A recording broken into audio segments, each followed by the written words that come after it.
আসসালামু আলাইকুম। স্বাগতম সবাইকে। চিকেনের ভীষণ মজাদার একটি রেসিপি নিয়ে চলে এলাম।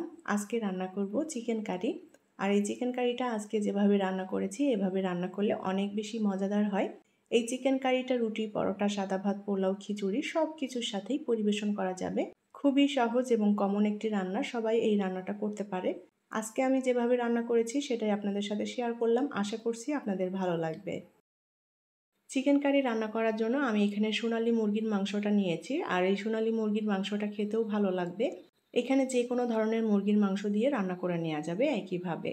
আমি এখানে যে মুরগিটা নিয়েছি এটার ওজন ছিল 800 গ্রাম।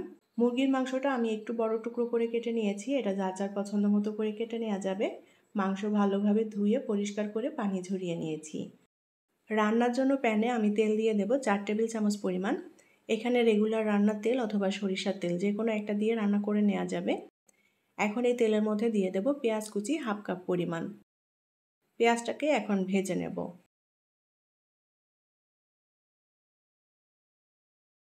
নেড়ে চেড়ে পেঁয়াজটা আমি হালকা লাল করে ভেজে নিয়েছি। এখন এই ভাজা পেঁয়াজের মধ্যে দিয়ে দেব তেজপাতা আর গোটা গরম মশলা।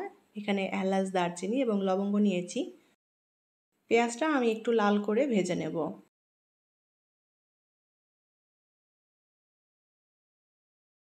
অল্প আঁচে নেড়ে চেড়ে পেঁয়াজটা আমি লাল করে ভেজে নিয়েছি। এখন এই ভাজা পেঁয়াজের মধ্যে আমি দিয়ে দেব পেঁয়াজ বাটা। 2 চা চামচ দিয়ে দেব রসুন বাটা। আর 1.5 চা চামচ পরিমাণ দিয়ে দেব আদা বাটা।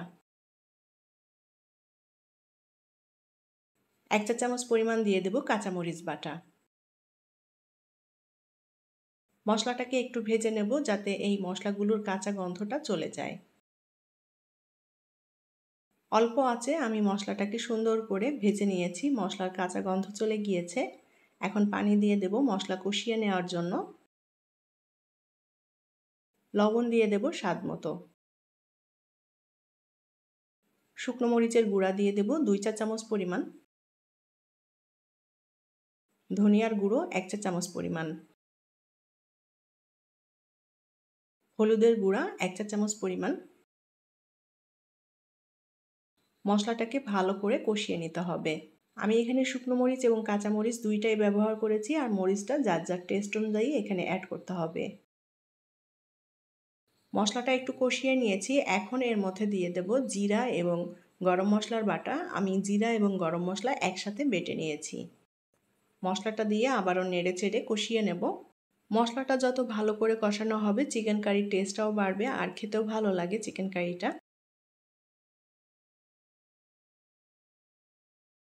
একটু সময় নিয়ে মশলাটা আমি ভালো করে কষিয়ে নিয়েছি। মশলার উপরে তেলটাও ভেসে উঠেছে। এখন এই মশলার মধ্যে আমি কেটে রাখা মুরগির মাংস দিয়ে দেব। মশলার সাথে ভালো করে নেড়েচেড়ে মাংসটাকে কষিয়ে নিতে হবে। আমি এখানে সোনালী মুরগি নিয়েছি। সোনালী মুরগির পরিবর্তে অন্য যে কোনো ধরনের মুরগির মাংস নিয়ে একইভাবে রান্না করে নেওয়া যাবে। মশলার সাথে এখন মুরগির মাংসটাকে আমি ভালো করে কষিয়ে নেব, মাংসের মধ্যে যাতে মশলাটা সুন্দরভাবে মিশে যায়। ঢেকে দিয়ে মিডিয়াম আঁচে রান্না করে নেব। 5-6 মিনিটের মতো ঢেকে দিয়ে রান্না করে নিয়েছি। এখন মাংসটাকে সুন্দর করে নেড়েচেড়ে দিতে হবে। উপর নিচ করে মাংসটা যত ভালো করে নাড়াচাড়া করা হবে মশলার মধ্যে, মাংসের মধ্যে মশলা মিশে যাবে আর মাংসটা খেতেও মজার হয়। চুলার আঁচ এই পর্যায়ে অল্প করে দিয়েছি। অল্প আঁচে মাংসটা রান্না করে নেব। মশলার সাথে আমি মাংসটা বেশ ভালো করে কষিয়ে নিয়েছি। এখন এই মাংসের মধ্যে আমি দিয়ে দেব দুধ। আমি এখানে গরুর দুধ নিয়েছি। এখানে নারিকেলের দুধ দিয়েও রান্না করে নেওয়া যাবে, অথবা চাইলে গুঁড়া দুধ লিকুইড করেও এখানে দেওয়া যাবে। গরুর দুধটা আগে থেকেই খুব ভালোভাবে জাল করে নিয়েছিলাম। ভালো করে নেড়েচেড়ে মিলিয়ে নেব। আর ঝোলটা আমি যতটুকু রাখতে চাই সেই আন্দাজ মতো করেই কিন্তু এইখানে দুধটা দিয়ে দিয়েছি। ঢেকে দিয়ে রান্না করে নেব। 10 মিনিট আমি ঢেকে দিয়ে রান্না করে নিয়েছি। মাংসটা এখন উল্টাপাল্টা করে একবার নেড়ে দেব।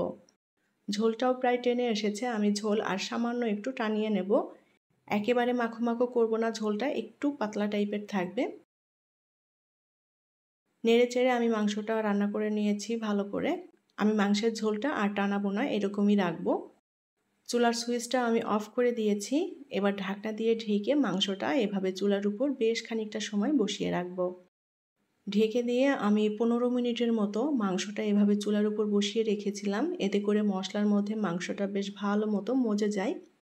তো আমার চিকেন কারি রান্না করা হয়ে গিয়েছে। এখন চিকেন কারিটা নামিয়ে নিয়ে পরিবেশন করব।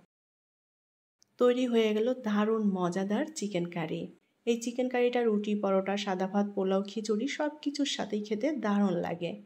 খুবই সহজভাবে আজকের রান্নাটা আপনাদের সাথে শেয়ার করেছি। আশা করছি আপনাদের ভালো লেগেছে। রেসিপিটা যদি ভালো লাগে লাইক, কমেন্ট এবং শেয়ার করবেন। পরবর্তী রেসিপি দেখার আমন্ত্রণ জানিয়ে আজকের মতো বিদায় নিচ্ছি। ভালো থাকবেন সবাই। আল্লাহ হাফেজ।